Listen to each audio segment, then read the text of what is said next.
Okay, so now in part 2 of this like little demonstration, let's push this so it looks like a little bit more believable. So I'm going to come on in here. I'm going to really pay attention to the edge of these leaves because I just want to show you like primitive versus like a sketch. This is not going to be considered a drawing.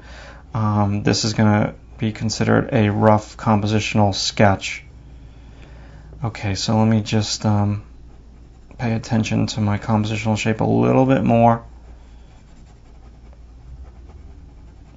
So again, you know, a lot of people's images nowadays go online and you put them on your website. You put them on a group community website. If you say are working with an agent, you might put your images on the agent's website if you're a professional artist. You want the image to pop when it's small. And this compositional shape is going to give you that advantage over people who do their drawings, aka, no offense to the Amish people, but like a patchy Amish quilt.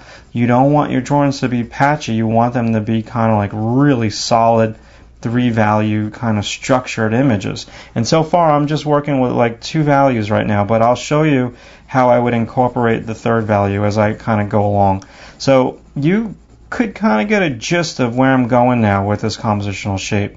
It's kind of mimicking that. It's not perfect by no stretch of the imagination, but it's not meant to be perfect. Again, the whole point to the compositional shape is really just to make sure that you have a solid structure that doesn't look patchy. Okay? And this is just one way of doing it. So I'm going to come back in now and just not have this ground be so primitive. Maybe add like a little bit more of a dark. So now let's break the image up.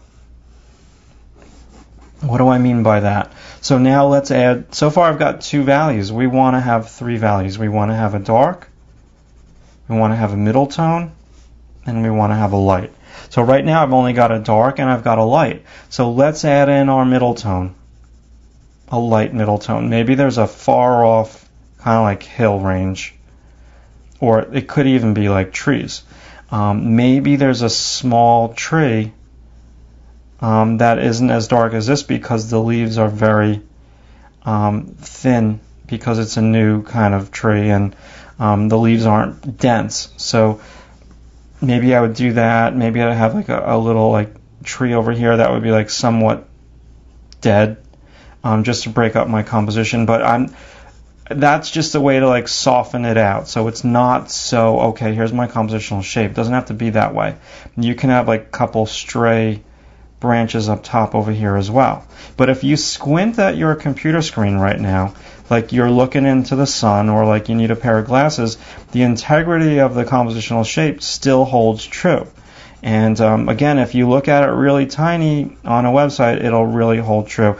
Now, sometimes I tell the story about when I used to bring in my illustrations to one client. He used to look at my illustrations from far away in his office with like a magnifying glass.